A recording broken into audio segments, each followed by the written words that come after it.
Hello everyone, स्वागत है आपका हमारे यूट्यूब चैनल पर। आज ये वीडियो हम 2-3 दिन के गैप के बाद शूट कर बना रहे हैं। तो 2-3 दिन गैप किसी कारणवश हो गया, तो उसके लिए सभी लोगों से क्षमा चाहते हैं। जैसे कि आज हम आपके लिए 12th क्लास मैथमेटिक्स का पार्ट नंबर 2 का समाकलन चैप्टर पढ़ाने जा रहे हैं। अब कुछ लोगों के दिमाग में आ रहा होगा कि भाई इन्होंने समाकलन चैप्टर अर्थात पार्ट 2 स्टार्ट क्यों किया।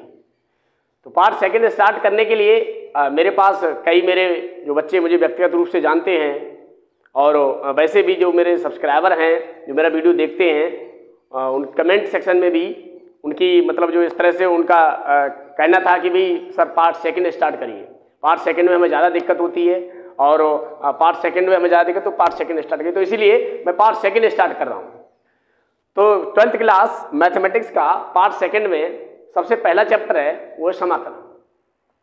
तो आइए समाकलन को हम समझते हैं कि समाकलन को थोड़ा बहुत उसके बारे में बेसिक जानकारी लेते हैं, उसके बाद हम क्वेश्चंस को करेंगे।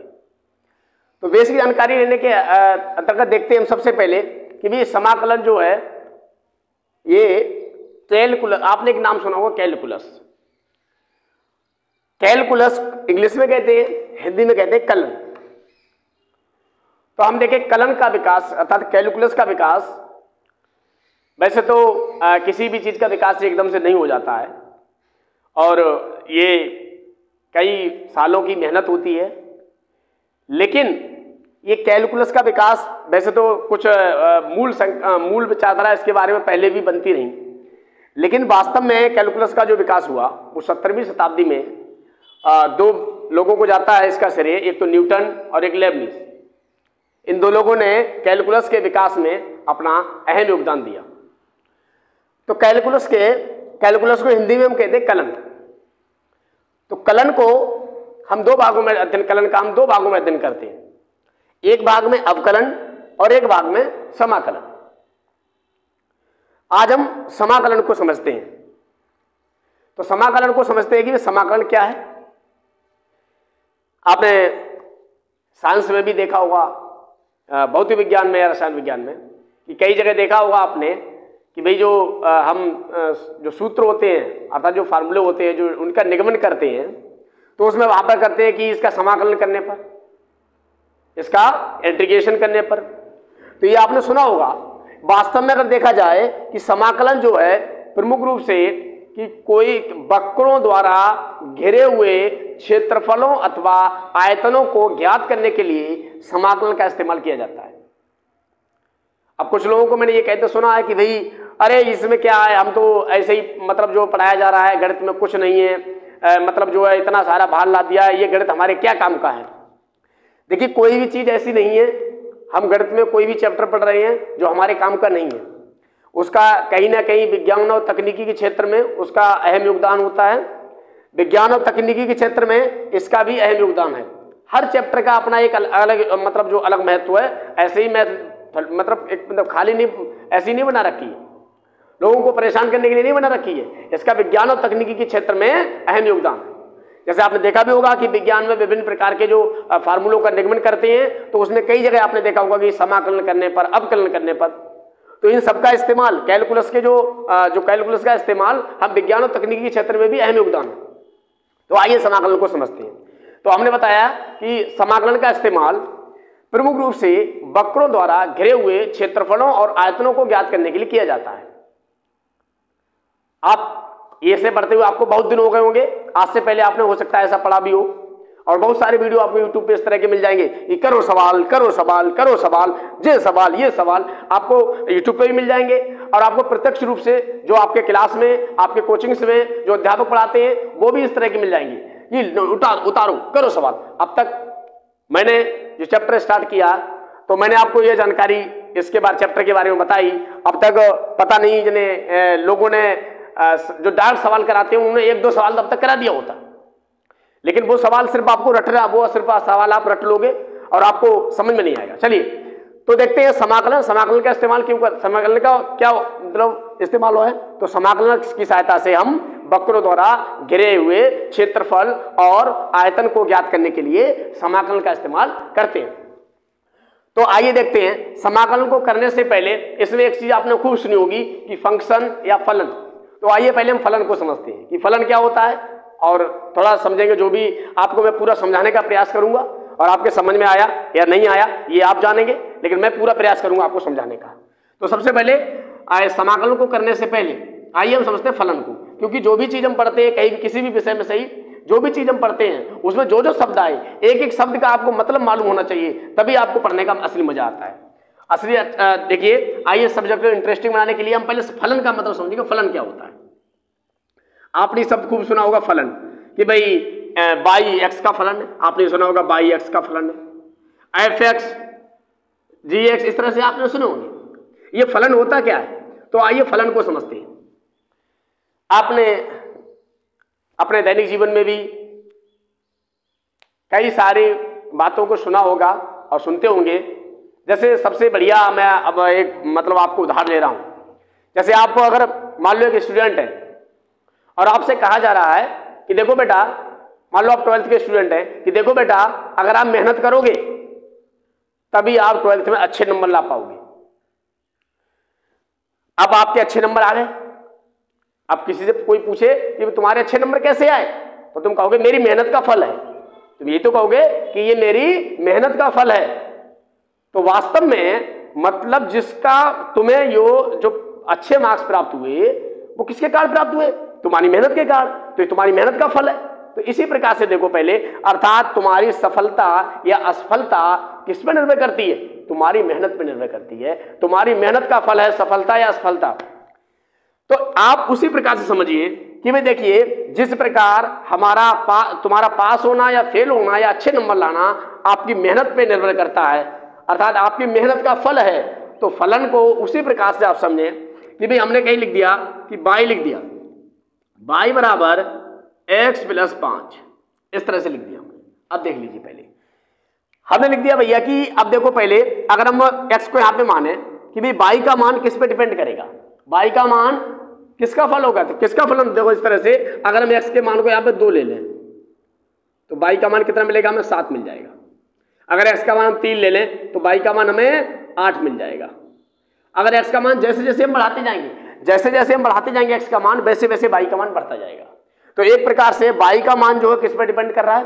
x पे डिपेंड कर रहा है। इसका मतलब ये है कि भाई जिस प्रकार हमारा पास होना फेल होना हमारी मेहनत का फल था, इसी प्रकार ये बाई जो है, बाई का मान बढ़ेगा या घटेगा ये x का फल होगा। अगर x बढ़ेगा तो बाई बढ़ेगा, x घटेगा तो बाई घटेगा। तो इस तरह से फलन को आप इसी तरह समझ लीजिए कि फलन का मतलब ये है कि जो दो चरों में मतलब जो कोई भी वैल्यू, जैसे मान ली y और x है, तो इसमें y का मान x का फल है। एक प्रकार से x का फल यानी x बढ़ेगा तो y बढ़ेगा, x घटेगा तो y घटेगा। यानी जो भी जैसा भी संबंध रखा है, कहीं कि ऐसा भी होगा कि x के बढ़ने से y घटेगा भी, कहीं कि ऐसा भी होगा x के बढ़ने से y बढ़ेगा भी। तो ये उस फंक्शन पे डिपेंड कर रहा है कि किस प्रकार का फलन। तो आइए हम देखते हैं। तो फलन का मतलब समझ गए? फलन का मतलब क्या है कि फलन का मतलब इस तरह समझ लिए कि उसका मान डिपेंड करता है कि भी बढ़ेगा या घटेगा, तो वो उसी पे डिपेंड करता है। अच्छा, इसमें एक चीज देखते हैं हम, बाई और एक्स को समझते हैं।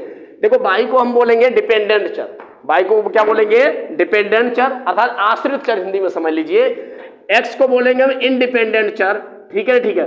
तो ये देखिए, ये डिपेंडेंट चर, ये इंडिपेंडेंट चर है। स्वतंत्र, इसको बोलेंगे स्वतंत्र चर और इसको बोलेंगे परतंत्र चर। यानी ये इसका मान इस पे डिपेंड करता है। ठीक है, क्योंकि अगर x का मान हम बढ़ाएंगे घटाएंगे, इसका असर किस पे पड़ेगा? बाई पे पड़ेगा। ठीक है, तो इसी प्रकार से इसको हम बोलेंगे स्वतंत्र चर, इसका मान किसी पे डिपेंड नहीं कर रहा है। और इसको हम क्या बोलेंगे? ठीक है, इसको परतंत्र चर। आगे देखिए पहले, अब देखिए एक चीज इसमें आ रही 5, जरा इसको भी समझ लीजिए। ये शब्द खूब आता है। एक शब्द आपने खूब सुना होगा कि समाकलन करते थे उसमें बाद में जोड़ते सी जोड़ते, आपने सुना होगा, खूब देखा होगा कि समाकलन करते बाद में जोड़ते थे सी। ये सी क्या होता है? सी फॉर कांस्टेंट। कांस्टेंट आपने सुना होगा, कांस्टेंट का मतलब होता है अचर। कांस्टेंट को इंग्लिश में कहते हैं कांस्टेंट, हिंदी में कहते हैं अचर। अचर का मतलब क्या होता है? अचर का मतलब होता है जिसका मान, जैसे जिसका मान परिवर्तित ना हो, जिसका मान परिवर्तित ना हो तो उसको हम अचर कहेंगे। जैसे हम एक्स का मान कुछ भी कर दें, एक्स का मान हम कुछ भी कर दें, 5 ही रहेगा, 5 कभी भी नहीं बदलेगा। तो x का मान बदले, y का मान बदले, लेकिन 5 का मान नहीं बदलेगा, ये 5 ही रहेगा। आप कहीं भी लिख लो। हमने कोई और समीकरण लिख दिया कि x प्लस वाई बराबर 5 लिख दिया, तो x का मान बदले चाहे y का मान बदले, लेकिन ये 5 5 ही रहेगा, 5 का मान कभी भी नहीं बदलेगा। तो इसीलिए इसको हम क्या बोलते हैं, कांस्टेंट। कांस्टेंट का मतलब होता है नियत, नियत का मतलब जो चीज बदले नहीं। तो ये क्या होता है, कांस्टेंट। आपने देखा होगा समाकलन में c जोड़ते हैं, इसीलिए जोड़ते हैं। क्यों जोड़ते हैं, क्योंकि जैसे अब आपने देखा होगा कि भाई अवकलन जब हम करते हैं तो अवकलन में किसी भी कांस्टेंट का अवकलन 0 आता है। जैसे हम अगर मान लो हम इसका अवकलन कर दें कि x प्लस 5 का अवकलन कर दें, तो इसका अवकलन में 5 का अवकलन क्या हो जाएगा, 5 का अवकलन 0 हो जाएगा। तो हम यह मानकर कांस्टेंट c जोड़ते हैं कि मानो अगर कोई भी कांस्टेंट इससे पहले रहा हो और उसका जो है अवकलन 0 होता है, ठीक है, तो हम ये कल्पना करते हैं कि माना कोई कांस्टेंट हो सकता है इससे पहले रहा हो, तो ये सोचकर हम क्या करते हैं, c को उसमें जोड़ते हैं। c को मतलब समाकलन करते समय c को हम जोड़ते हैं। तो आप समझ लीजिए आप c क्यों जोड़ते हैं, ठीक है। और अब देखते हैं कि भाई हमने बताया कि भाई फलन स्वतंत्र चर, इंडिपेंडेंट इंडिपेंडेंट चर, ठीक है। अगली चीज हम देखते हैं भैया कि समाकलन। समाकलन दो प्रकार से, एक तो आपका होता है निश्चित समाकलन, निश्चित समाकलन, एक अनिश्चित समाकलन, ठीक है। तो आइए अभी हम अनिश्चित समाकलन को पढ़ते हैं, ठीक है। निश्चित समाकलन को अगले चैप्टर में अध्ययन करेंगे, तो आइए हम इसको देखते हैं। तो सबसे पहले इसको पढ़ने से पहले हम इसके कुछ जो फार्मूलेज होते हैं उनको जरा देख लेते हैं, एक मिनट।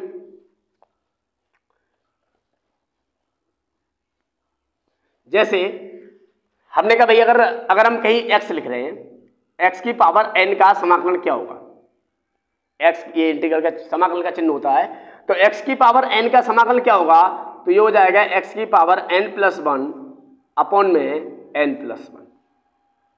अगर हम देखें ये e की पावर x का समाकलन क्या होगा, तो e की पावर x ही होगा। अगर हम देखें साइन x का समाकलन क्या होगा, तो ये हो जाएगा माइनस का कॉस x हो जाएगा। अगर हम देखें कॉस x का समाकलन क्या होगा, तो ये साइन x हो जाएगा। अगर हम देखें 1/x का समाकलन क्या होगा, तो log x हो जाएगा। ये कुछ फार्मूले में लिख दे रहा हूं, और बाकी जो बच जाएंगे तो मैं सवाल क्वेश्चंस के साथ साथ आपको बताता जाऊंगा, ठीक है। आगे देखते हैं। इसके बाद आगे देखते हैं, बस इन्हीं फार्मूलास को आप चलिए अब शुरुआत में आप इन्हीं फार्मूलों को लिख ले। आगे हम अगला वीडियो स्टेप मतलब जब लाएंगे तो आपको सारे के सारे फार्मूले आपको हम बताएंगे, सारे के सारे फार्मूलों को आपको लिखवा देंगे। धन्यवाद वीडियो देखने के लिए। अगले पार्ट में आपके लिए हम क्वेश्चंस कराएंगे और जो भी फार्मूले है बाकी वो हम आपको लिखा देंगे। चलिए हमारे चैनल को सब्सक्राइब करें, वीडियो को लाइक करें, वीडियो को शेयर करें। अब आपको हम इससे बेहतर मतलब अगर आप वीडियो को शेयर करेंगे, आप वीडियो को लाइक करेंगे, चैनल को सब्सक्राइब करेंगे, तो हमारा भी हौसला बढ़ेगा, हमें और इससे और बेहतर वीडियो बनाएंगे। हमें अच्छा लगेगा कि भाई आप लोग हमें सपोर्ट कर रहे हैं। धन्यवाद वीडियो देखने के लिए।